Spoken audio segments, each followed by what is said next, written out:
सर्दी और हल्की बूंदाबांदी से पूर्वांचल में पारा और गिरा है, ठंड बढ़ी है।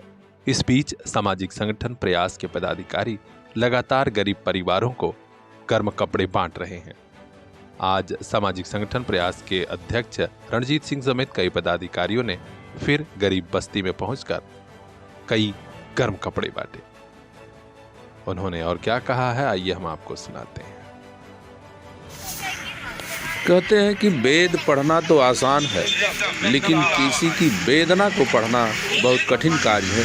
प्रयास सामाजिक संगठन उसी वेदनाओं को पढ़ने का प्रयास करता है और हर तबके का उत्थान जरूरी है, हर गरीब का सम्मान जरूरी है। भगवान होना तो दूर की बात है, बनना इंसान को इंसान जरूरी है, इंसान को इंसान जरूरी है। प्रयास सामाजिक संगठन के साथ ही निरंतर उस इंसानियत का परिचय देते हुए जो भी बन पड़ता है, आप सभी के सहयोग से, जन सहयोग से इन कार्यों को अंजाम देने का प्रयास कर रहे हैं। और आप देख रहे हैं कि जो इस भीषण ठंड में जिनके पास वस्त्र नहीं है, जो ठंड से ठिठुर रहे हैं, उनके लिए निरंतर स्वेटर, कंबल, जैकेट आदि की व्यवस्था करने में प्रयास सामाजिक संगठन के साथ ही निरंतर लगे हुए हैं। और हम कहते ही नहीं, वरन इसे धरातल पर उतारने का पूरा प्रयास करते हैं। ऐसा नहीं कि हम कोई दिखावा करते हैं। हमारे साथी जो फोटो वीडियो हमारे साथियों द्वारा डाला जाता है, वो समाज की जागरूकता के लिए डाला जाता है। हम तो न कोई राजनीतिक दल है, न तो हमें कोई चुनाव लड़ना है। हमारे संगठन के साथी निरंतर एक मानवता के नाते यह सेवा भाव के कार्यों को अंजाम देते हैं। हम आपसे भी, आम जनमानस से भी अनुरोध करते हैं कि जो भी इस तरीके के हों, आप हमें सूचित करें। संगठन के साथ हर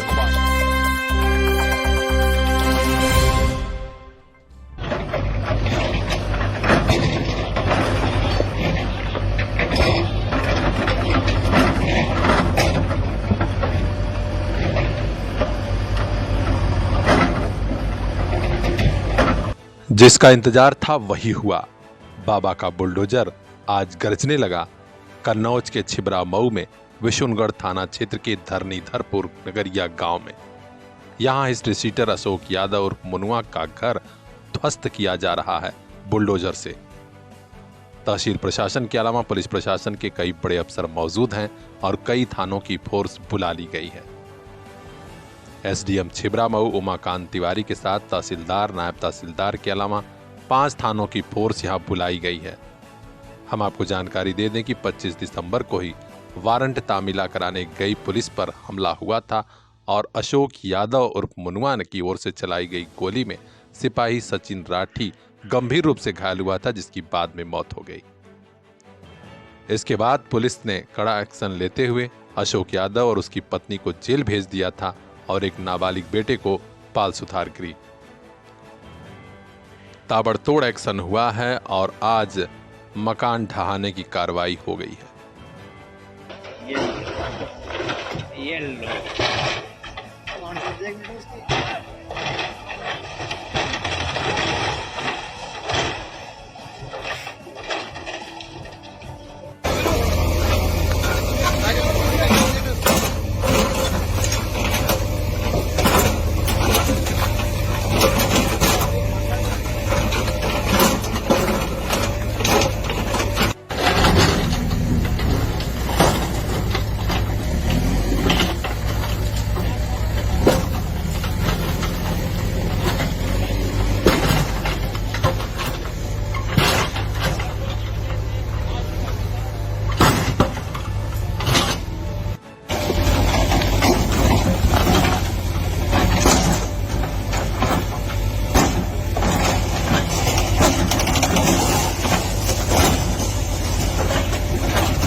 अभी और कुछ बाकी है, जिसका इंतजार बहुतों को है।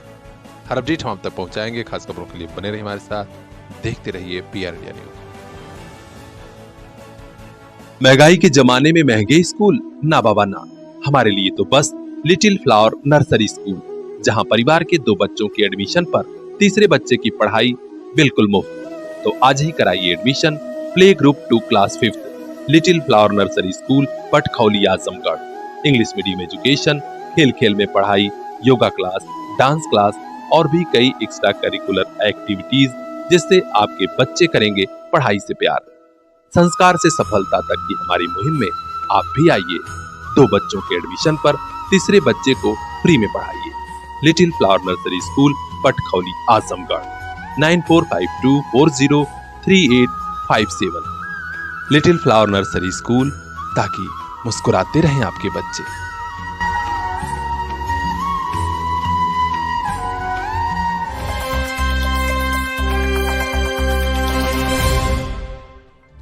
जिस दिन से धमकी मिली थी कि अयोध्या के श्री राम मंदिर सीएम योगी आदित्यनाथ और एसटीएफ के चीफ अमिताभ यश को बम से उड़ा दिया जाएगा, उसके बाद से उत्तर प्रदेश की पुलिस और एसटीएफ सोई नहीं थी।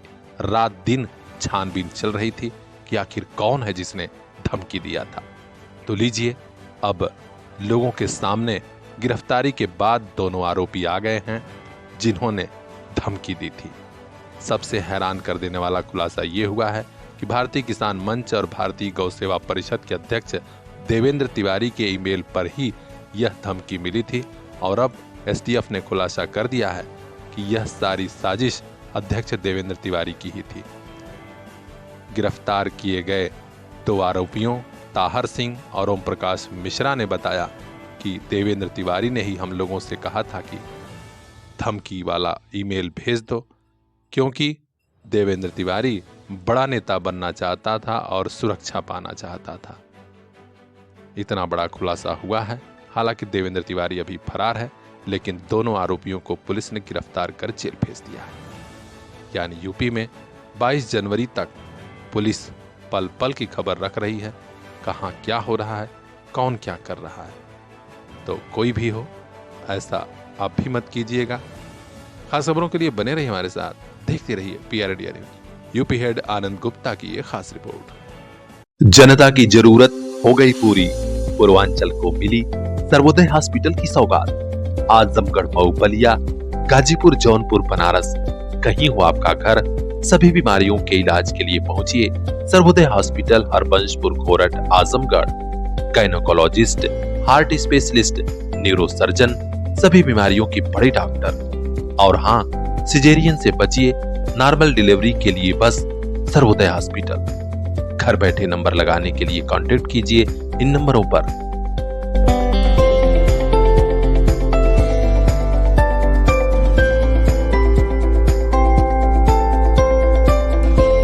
सर्वोदय हॉस्पिटल, आपके पूरे परिवार की सेहत का ख्याल।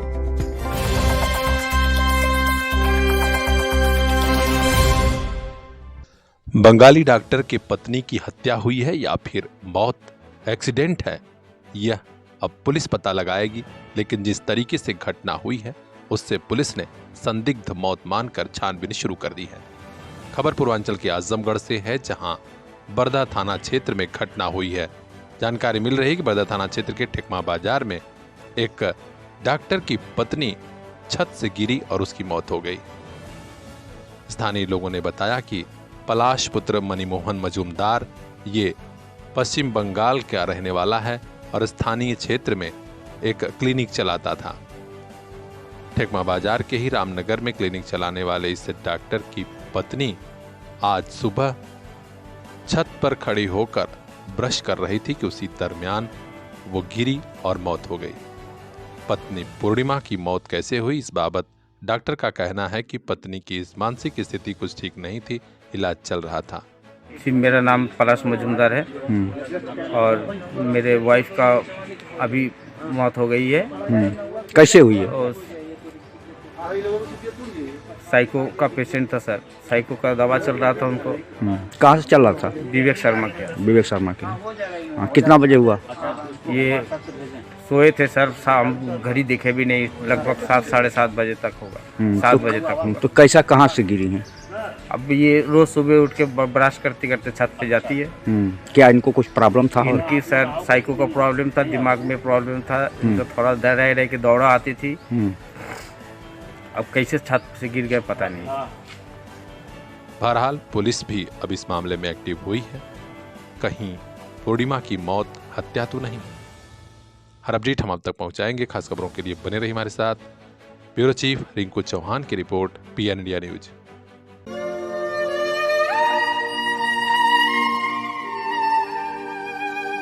कुछ बातें, कुछ यादें और कुछ मुलाकातें कभी नहीं भूलती।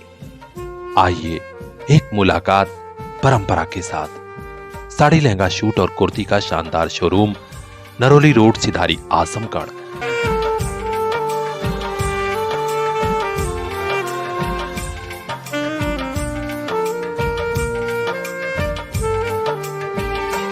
परंपरा, एक बार आइए, आपको भी प्यार हो जाएगा।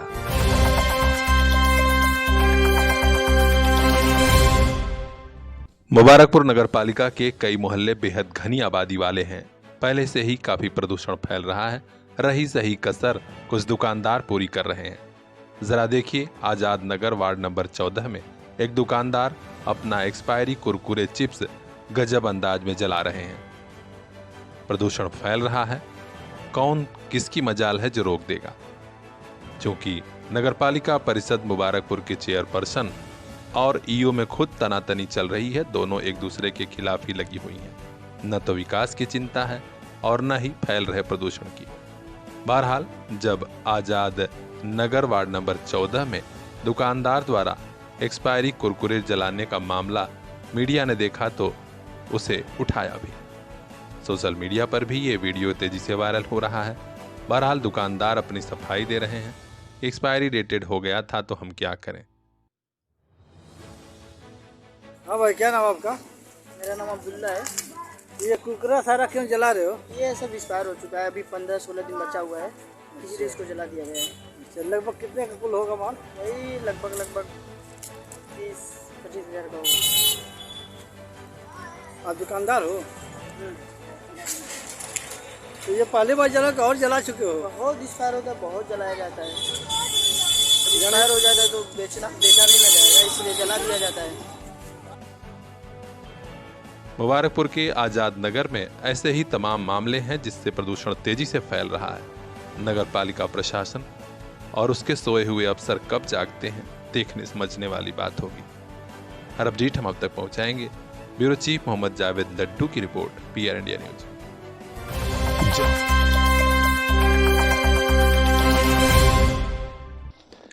योजनाएं तो बहुत हैं गरीब जनता के लिए, मध्यम वर्गीय जनता के लिए, लेकिन संबंधित विभाग के अफसरों की लापरवाही से नाली, पानी, खड़ंजा के लिए भी लोगों को गजब का संघर्ष करना पड़ रहा है। आजमगढ़ के रानी की सराय ब्लॉक के बेहटा गांव में आज महीनों बाद काफी शिकायत दर्ज कराने के बाद, लिखा पढ़ी होने के बाद पेयजल की पाइप बिछाई जा रही है। यहां गांव निवासी राम दुलारे गौड़ ने प्रार्थना पत्र दिया था आजमगढ़ के जिलाधिकारी महोदय से लेकर मंडलायुक्त महोदय तक।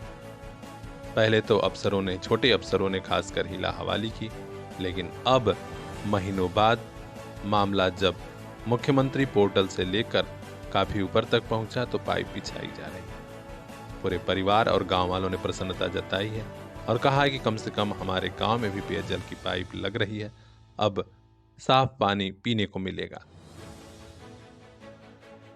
खास खबरों के लिए बने रहिए हमारे साथ, देखते रहिए PR इंडिया न्यूज।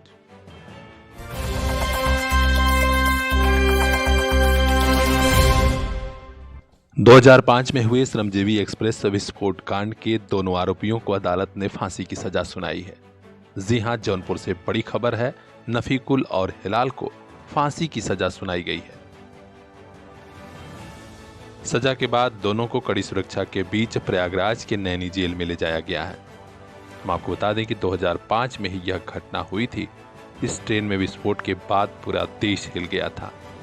कई आतंकियों की गिरफ्तारी हुई थी, जिसमें नफीकुल और हिलाल भी शामिल हैं। खास खबरों के लिए बने रहिए हमारे साथ, देखते रहिए PR India news. UP head Anand Gupta की ये खास रिपोर्ट। महंगाई के जमाने में महंगे स्कूल ना बाबा ना, हमारे लिए तो बस लिटिल फ्लावर नर्सरी स्कूल, जहां परिवार के 2 बच्चों के एडमिशन पर तीसरे बच्चे की पढ़ाई बिल्कुल मुफ्त। तो आज ही कराइए admission play group 2 class 5 little flower nursery school, Patkhauli, Azamgarh. English medium education, खेल खेल में पढ़ाई, योगा क्लास, डांस क्लास और भी कई एक्स्ट्रा करिकुलर एक्टिविटीज, जिससे आपके बच्चे करेंगे पढ़ाई से प्यार। संस्कार से सफलता तक की हमारी मुहिम में आप भी आइए। 2 बच्चों के एडमिशन पर तीसरे बच्चे को फ्री में पढ़ाइए। Little flower nursery school, Patkhauli, Azamgarh. 9452403857। Little flower nursery school, ताकि मुस्कुराते रहें आपके बच्चे।